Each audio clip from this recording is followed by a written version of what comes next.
Hello friends, मैं आप लोग का स्वागत करती हूँ अपने यूट्यूब चैनल पर। आप लोग के सामने एक हवन गीत सुनाने जा रही हूँ। अगर अच्छा लगे तो हमारे वीडियो को लाइक, सब्सक्राइब, शेयर ज़रूर करिएगा। चलिए अब सुनाते हैं। अंगना में होले हवनिया हो सखी गावा भजनिया।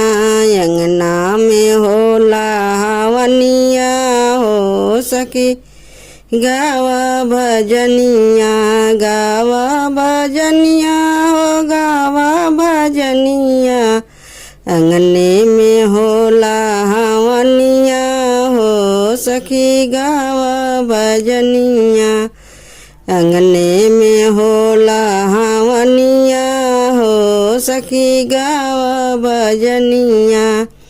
हमना देखन को ब्रह्मा जी आए। हमना देखन को ब्रह्मा जी आए। संग में सरदारनियवा हो सखी गावा भजनिया। संग में सरदारनियवा हो सखी गावा भजनिया। अंगने में होला हवनिया हो सखी गावा भजनिया। अंगना में होला हवनिया हो सखी गावा भजनिया। हमना देखन को गणपति जी आए। हमना देखन को गणपति जी आए। संग में रिद्धि सिद्धि रनिया हो सखी गावा भजनिया। संग में रिद्धि सिद्धि रनिया हो सखी गावा भजनिया। अंगने में होला हवनिया हो सखी गावा भजनिया। अंगना में होला हवनिया हो सखी गावा भजनिया।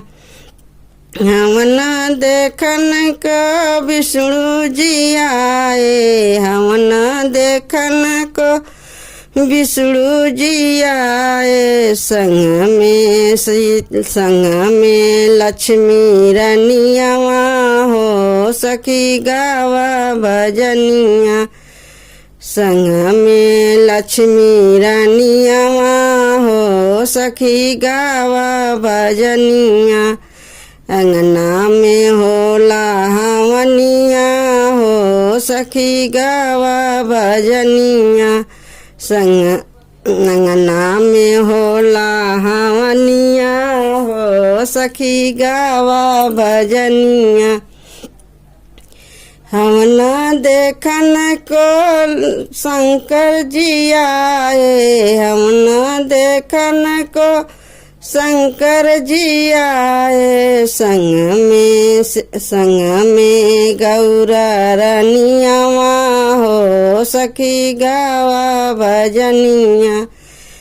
संग में गौरा रनियवा हो सखी गावा भजनिया। अंगना में होला हवनिया हो सखी गावा भजनिया। अंगना में होला हवनिया हो सखी गावा भजनिया। हमना देखन को रामा जी आए। हमना देखन को रामा जी आए। संग में सीता रनियवा हो सखी गावा भजनिया। संग में सीता रनियवा हो सखी गावा भजनिया।